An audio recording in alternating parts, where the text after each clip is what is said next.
Hello, how are you? Good. How you doing, Melissa? Yes, it is Melissa Melissa Brown. Brown from the Blended Family Podcast. How you doing tonight? I'm doing great, and you? Good, good. What your podcast is about like what do you call it? Like a blended family, like, when you've been divorced and you remarry and like Exactly. have kids from like other relationships, like what how long have you been doing it for? I've been doing the podcast now. Well, I've been a blended family for 10 years, but I started the podcast 2 years ago What when did I saw that there was a need for it. There's really not that many resources for blended families out there. Cool. Are you a doctor as well, or are you just a mother? I am not. I am a mom. I'm a businesswoman. I have not had, schooling for this. Okay. All right, I'm curious. You said you're a blended family. Can you explain like what that means? Absolutely. I met my husband 10 years ago, and I had two kids, and he had two kids. We were both from a divorce. So that's kind of what happens. And some blended families only have kids on one side.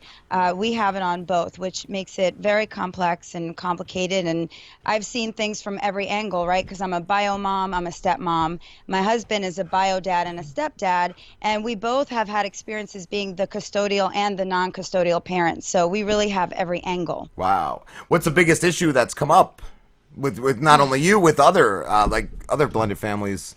Absolutely. There's really two main issues. And of course, the first, as you might guess, is dealing with an ex-spouse who's difficult, which is in many cases with all divorce, it's really usually a lot of high conflict. And Yeah. so people have a really hard time dealing with exes. And then the other issue is stepchildren. That's a big issue too. A lot of people have a hard time connecting with their stepkids, and that can put a lot of strain on a relationship.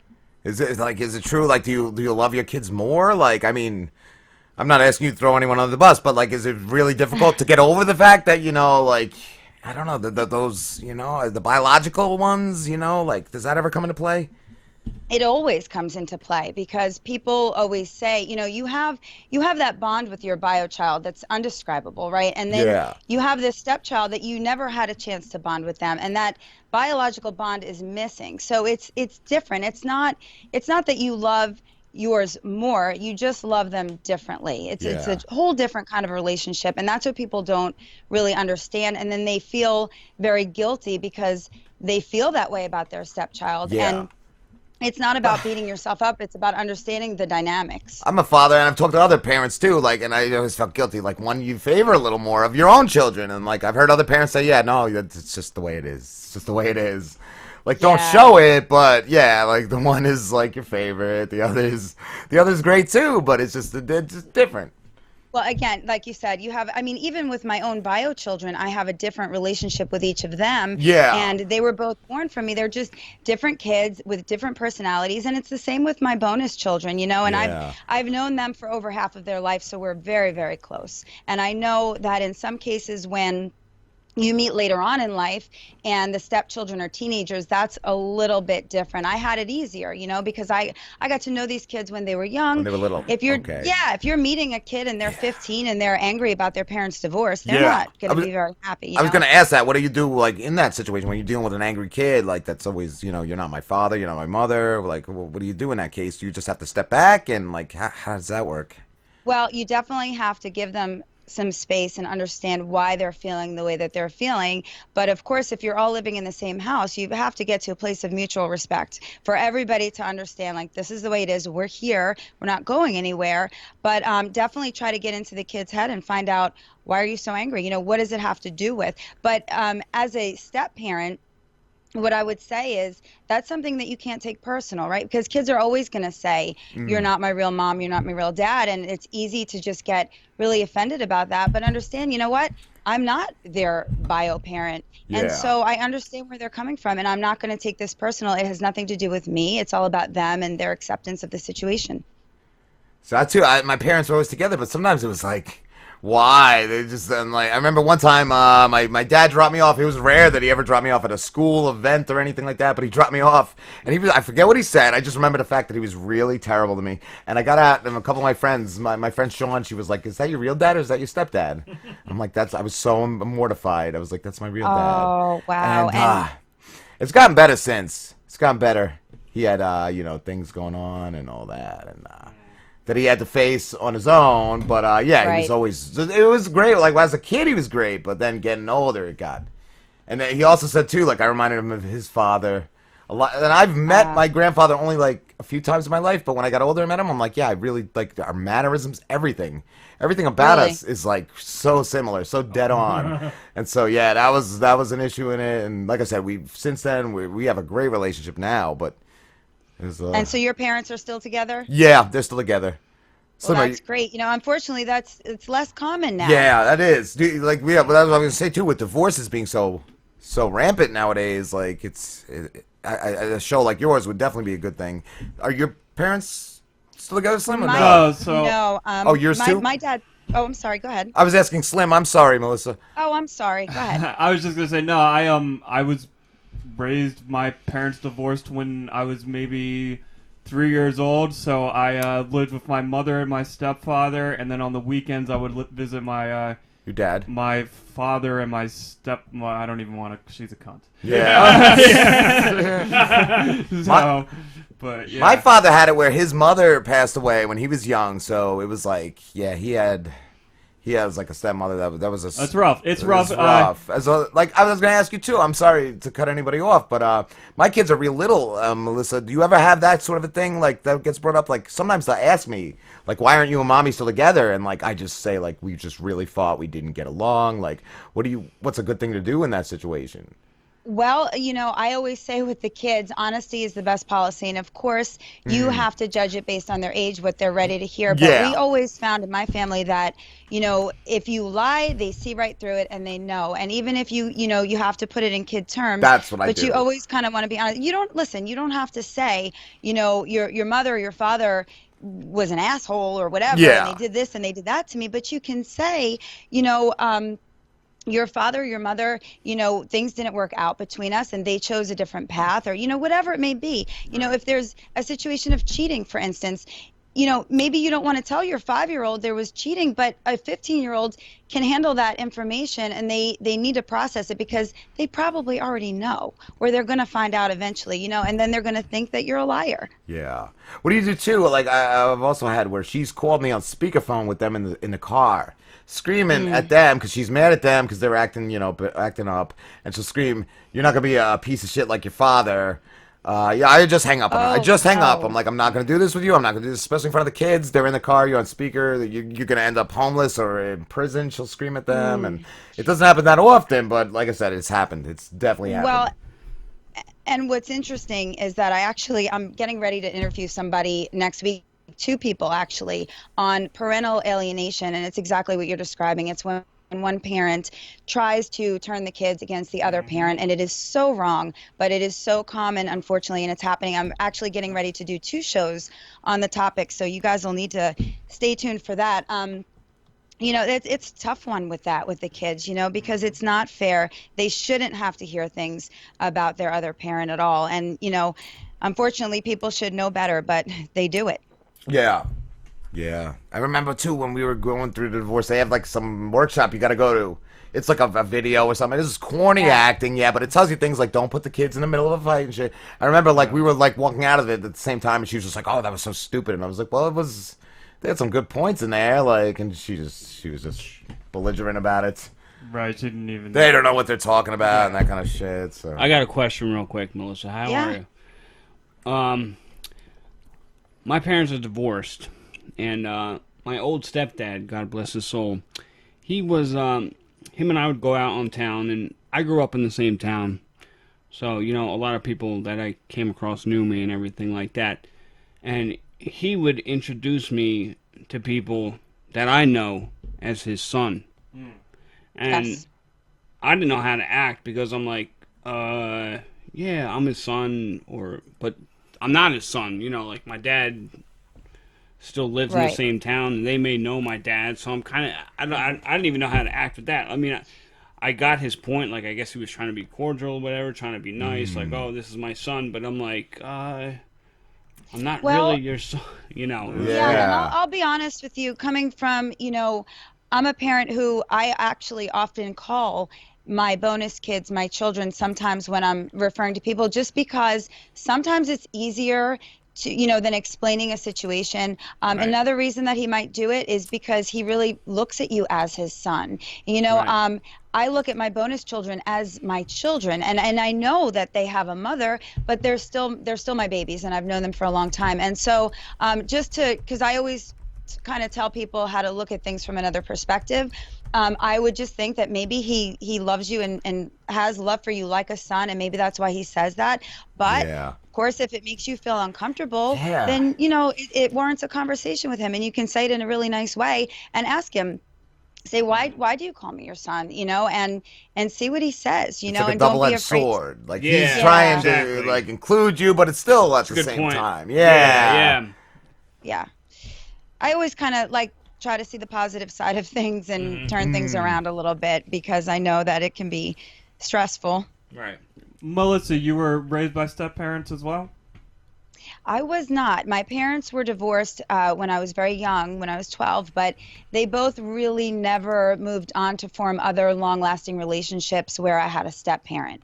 So I had a single mom and a single dad, and unfortunately, I found myself in the same position of divorce, after I was 7 years into my first marriage, and it was nothing that I expected. Of course, we never get married thinking that we're going to end up in divorce, but there I was, and, thrust into being a single mom with 2 young children, thinking there's nobody that's going to want me, which was, of course, silly thinking. And then I met my now husband, and we've been together. We actually just got married last year. We've been together for 10 years, but we finally just tied the knot.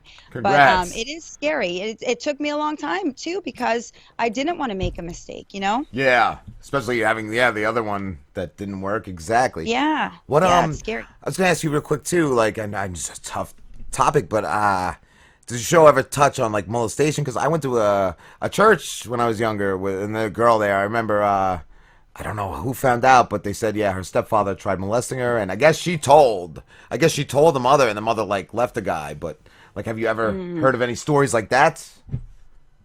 I have not, but I actually just recently did an episode on childhood sexual abuse, and so we touched on that a little bit, and thank God I have not heard many stories, but I know that it goes on, and you definitely need to get help, and right away. But the show that I did, she did talk about signs to look for, to know if your child's being abused, and it is scary because your child is leaving you, whether it's 50% of the time or every other weekend, to go to another home, and you really don't know what's going on over there, and that is scary. What are some of the signs? Parents. The signs to look for?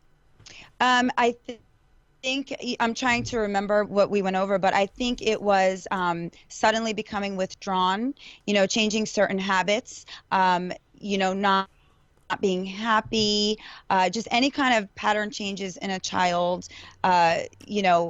Even a different manner of dressing all of a sudden, all kinds of things like that you'd need to look out for. And of course, your child becoming withdrawn could be so many things, but and a lot of communication with your child, obviously, unless they're really young, that they can't. But there's a way to conversate with your child without prying into exactly what's going on in the other house too, because you don't want to do that. Yeah. But you've got to know your child, and you've got to know their personality. And if they come home and they're acting in a different way than you're used to, coming home from that other house, then you got to find out what's up. That's a red flag, definitely. Yeah. What's Slambo? Your parents still together? Yeah. You okay? Yeah, they've almost 30 years now. I think. They get along and stuff. Yeah. They're actually on vacation right now. I think. Where'd they go? They just went to Cape May. That's cool. That's cool. Sounds familiar. Yeah. My parents did the same thing. They found a turd in the bush outside their hotel. Oh, in their hotel? Oh, that's a horrible story. Did they call you to let you know this? Yeah. That's cool. She texted me on the phone this morning while I'm trying to work. Melissa, I have a question. Sure. So, as I said, I was raised pretty much by like step parents, and when I would visit my father on the weekends, and the woman he was married to, who I guess was my stepmother, they're not together anymore, but she pretty much took over. Like when I would go there, like she controlled my father, and she would basically have him. She would pull me and my sister aside all the time. I mean, it's hard to get into because she did a lot of shitty things to us. I think she would say like, I'll give you an example.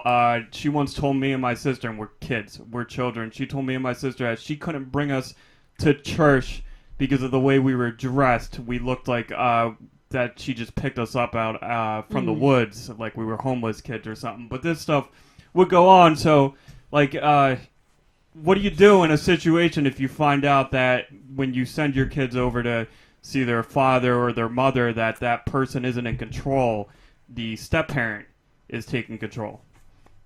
Yeah, well, first let me say sorry that you went through that. Did you ever tell your dad how you felt?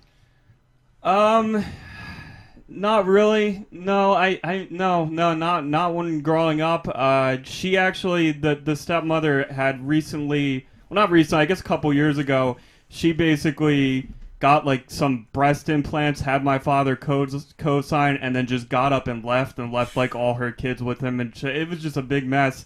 But I've told him, like, I was like, she controlled you. Like, I have said that to him. You've confronted him since. But he was very passive aggressive about the whole thing, and because he kind of let her, like, she took like one of his cars and stuff, and he was like, oh, I was married to her for 15 years. I don't want any hard feelings, but I never really got into like everything with him. Yeah. Well, and at this point, it's not really worth to bring it up and just stir up some old things. But if your child is coming home and they're telling you this, I mean, listen, there's nothing that any of us can do to control our exes. And if we approach our ex with that and say, your new partner is doing this, this, and that, it's not going to be taken well because it's coming from us. So, first you want to find out what's going on from your child, but, depending on, it also depends on how well you relate with your ex, right? So if you have kind of a cordial relationship where you can get into conversations, you could approach your ex and say, look, the kids are feeling uncomfortable for these reasons. If the kids are older, then I would recommend having the kids open up a conversation with the parent. But if their kids are young, you might have to speak up for them. But, if it's a hostile situation and you and your ex can't even be in the same room together, you can't turn around and say, the kids don't like your new partner for whatever reasons, because it's just going to turn into a war. So, I would find out, from your kids exactly what's going on, talk to them about it. And the main thing that you can do, since we really ultimately can't control what goes on over there, we can just really help our children. Yeah. And again, it's not about prying and trying to get information out of the kids, but if they come to you and they need to vent and they need to talk, and they're not looking for us to solve the problem necessarily, but sometimes they just want a sounding board.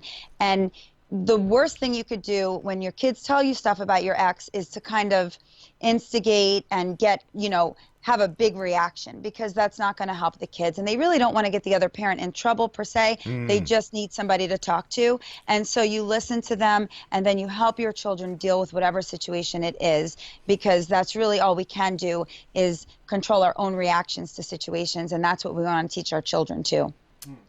I want to ask too, is there such a thing as a healthy divorce? Yes, definitely. And a lot of people are doing it. A healthy divorce means that you can conversate about things without wanting to rip each other's heads off. You can, relate well about the kids. You can be in the same room together. You can be at a school function or a game. You can smile. You can be polite. Sometimes, in some cases, people have really good relationships where they still do holidays together. And, wow. That is not for everybody. That is definitely, we've done it in my family on and off.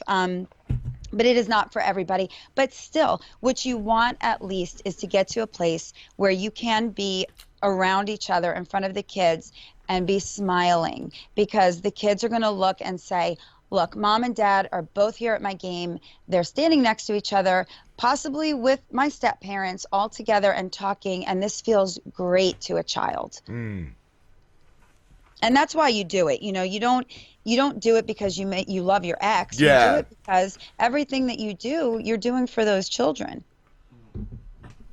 Do you give counseling sessions as well, Melissa?